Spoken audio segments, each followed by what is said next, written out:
right, welcome back. This is going to be part 16 of Dinosaurs and Man. And we are going to be looking at a question that I'm often asked, and that is, are dinosaurs mentioned in the Bible? Are they in there? Even though the word dinosaur isn't in the Bible, we've talked about that. That should be all cleared up, where that word came from and why isn't it in the Bible.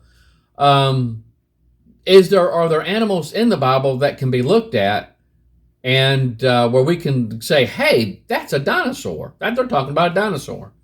And so we're going to look at them. Now, we've talked about dragons and how the scriptures talks about dragons as being contemporary animals with other animals. And so, even with that being said, still, is there any descriptions in scripture that talk about a beast that one could look at and say, that sounds like a dinosaur? That's different than what we normally see in our zoos and stuff like that. And so we're going to talk about two. And both of them are going to come from the book of Job. Now, there's one called Behemoth in chapter 40. And there's another one called Leviathan in chapter 41. Now, I'm going to skip over Behemoth and go directly to Leviathan right now. We are going to visit Behemoth again. The reason why I'm doing that is I'm trying to let the presentation keep flowing in a certain direction. And last video that we talked about, we were talking about dragons. Well, in creation circles, there are many of us that believe that in chapter 41, the Lord very well could be describing what we commonly refer to as a fire-breathing dragon. And what we're going to do is we're going to study the entire chapter of 41. That's what we're going to do. We're going to go through the whole thing. I was kind of looking through my notes, trying to figure out how I could do it, and it wouldn't do it justice, y'all, if I just kind of jumped around in scriptures and stuff. It's better, let's just go through the whole thing.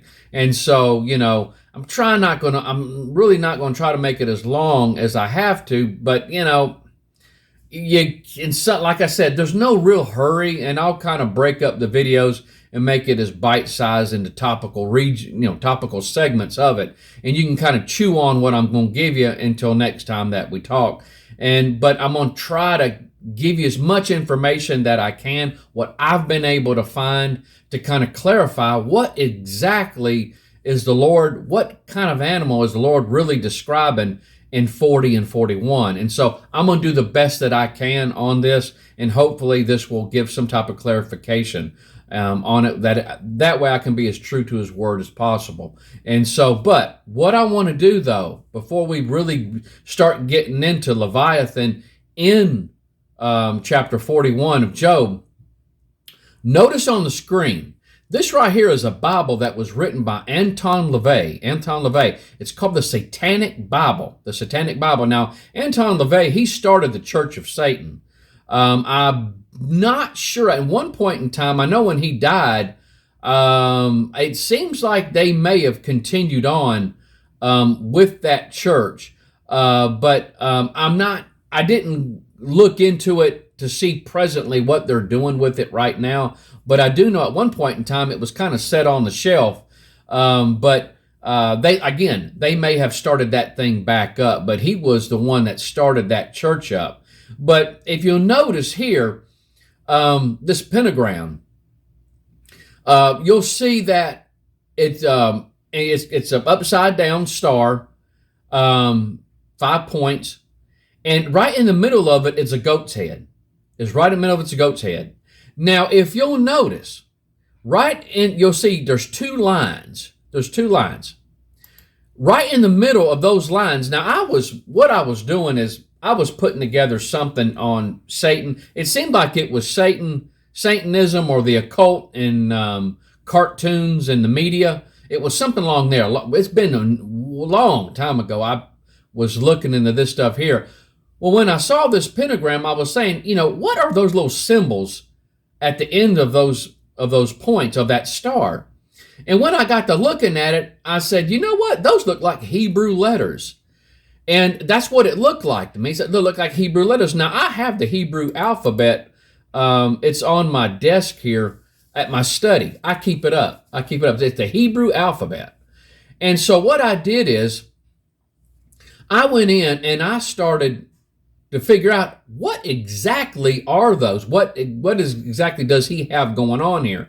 Well, to keep a long story short, in a nutshell, each one of them is given an actual letter, and it spells out L-V-Y-T-H and N. L-V-Y-T-H and N. Now that right there is Leviathan. Leviathan. Now what in the world has he got Leviathan, talking about the Hebrew, he's got Hebrew letters, and then it spells out Leviathan. Well, it's very interesting that he would do that. And so it says here in Isaiah 27:1, the book of Isaiah, chapter 27, verse 1, King James Version, "In that day the Lord with his sore and great and strong sword shall punish Leviathan, the piercing serpent, even Leviathan, that crooked serpent, and he shall slay the dragon that is in the sea." Now,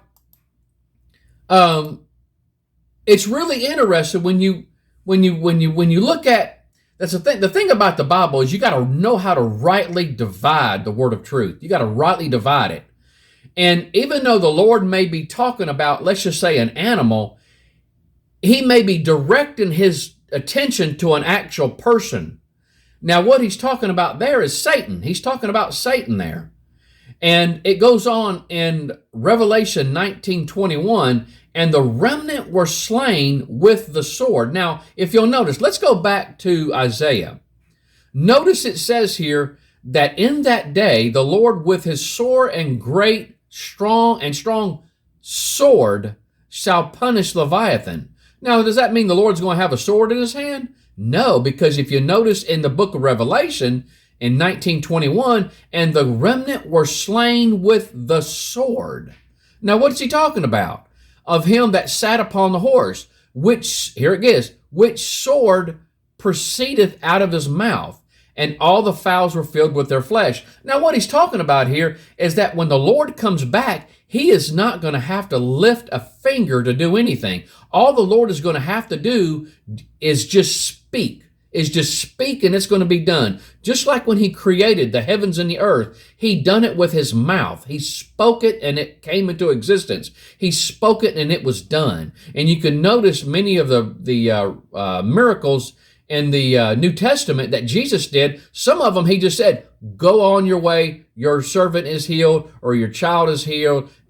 All he said, he just spoke it and it was done. That is the power that the Lord is going to have. But what I'm trying to say is that you can see by Anton LaVey's pentagram that they've got here, that these folks, they know exactly whose side that they're on. They are flaunting it, guys. They are flaunting it. Now let's go on. Let's just keep on going. Let's just dig a little deeper here. Let me show you some other things that they do that is right in the Bible, y'all, that is so blatant.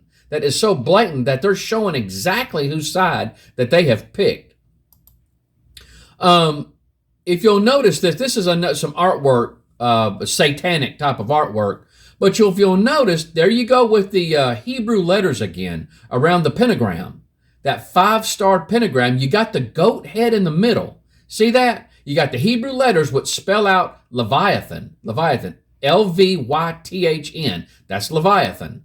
All right, and you got 3 goat heads in here. 3 goat heads. We're going to look at that here in just a minute. But notice at the very bottom, you've got an upside down cross. Now, what really irritates me is when they go to interview these people, they say, "Well, do you worship Satan?" "Oh, no, we don't worship Satan. We don't believe Satan as a real person. It's a thought. It's a way that they live." They don't really try to, even some of the cults, they'll say that they don't believe in Satan, or they don't believe in Satan, or they don't worship Satan. And you got to understand something.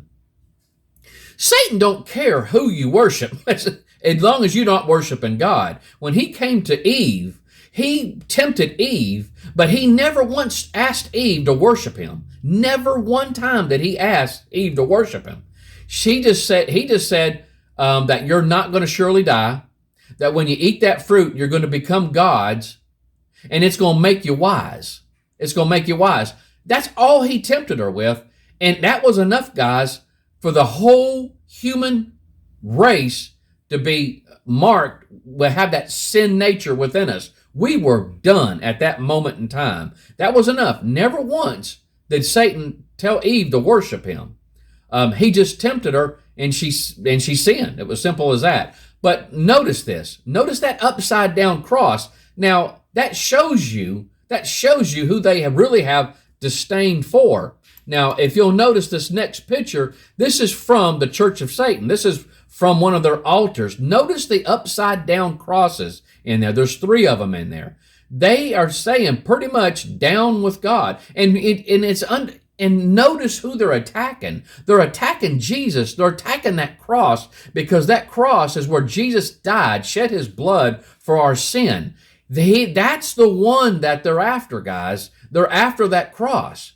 You know, if they didn't believe in Satan, wouldn't they have something else up there? No, they are after Jesus. They have disdain on him, and they have him that cross upside down. Now, if you'll notice, this is another and some more artwork. That same artwork on the right hand side, and then you got this thing called the Baphomet, Baphomet. You got, notice the goat heads. That's what I want you to notice. Notice the goat heads, guys. Notice them. You got 3 on the right, and then you got that one there. Notice the goat heads. I really want you to center your attention on that. Now, this right here is a card. I'm not sure if it might be a tarot card, but if you'll notice the goat head. What is the goat head representing, guys? The devil. It's representing the devil. And then you got that 5-star upside down right there in the middle.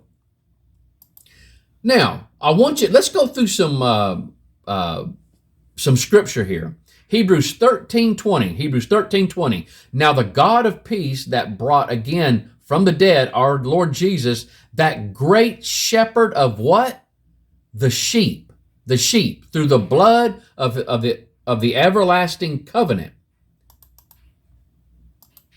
Now, in John 10:24-29, then came the Jews round about him and said unto him, How long dost thou make us to doubt?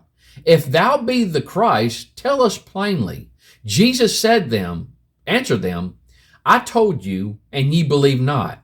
The works that I do in my Father's name, they bear witness of me. But ye believe not, what? Listen to this, guys. Because ye are not of my sheep, as I said unto you. My sheep hear my voice, and I know them, and they follow me. And I give unto them eternal life, and they shall never perish, neither shall any man pluck them out of my hand. My Father, which gave them me, is greater than all, and no man is able to pluck them out of my Father's hand. All right. Matthew 25:31-33. When the Son of Man shall come in his glory, and all the holy angels with him, then shall he sit upon the throne of his glory. And before him shall be gathered all nations, and he shall separate them one from another, as a shepherd divideth his sheep. Listen to this, guys, from the goats. The sheep from the goats. And he shall set the sheep on his right hand, but the goats on the left. I thought that was really interesting, because everybody always talks about the far right and the far left. Really interested too how they say that. But listen to this, guys. The sheep on the right and the goats on the left. Notice Matthew 25:34 and 25:41. These are 2 verses here. Then shall the king say unto them on his right hand, Come ye, blessed of my Father, inherit the kingdom prepared for you from the foundation of the world. Now, who was on the right hand? That was the sheep. Now, 25:41. Then shall he say unto them on the left hand, these were the goats, depart from me, ye cursed, into everlasting fire, prepared for the devil and his angels. So notice that, guys. Hell, I'm talking about the lake of fire. This is yet future. Was prepared for the devil and his angels. It was never prepared for man. So going back again, you can see that these folks here they know exactly what they're doing. They know exactly who they are. You've got the children of God and you've got the children of Satan, the devil. And over again, you can see this, especially in the New Testament. Jesus talks about the wheat and the tares, the wheat and the tares. And so you've got that wheat and then you've got the tares, the wheat being God's people and the tares being the devil's children. The devil has sown his folks in here. There are two different classes. You are either born again, where you are a child of God, or you are not born again and you are a child of the devil.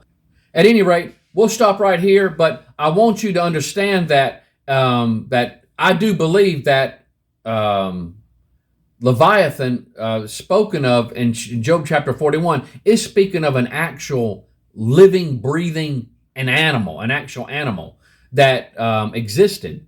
But in the same turn, God uses that to also talk about the devil. And so it gives a description. And I don't believe Leviathan is some little tiny little thing. I believe Behemoth and Leviathan, these two animals, are impressive animals. Fear, animals that bring fear and awe and wonder. And so, but we're going to talk about Leviathan. We're going to continue talking about it on the next video. I'm not sure how many videos it's going to take.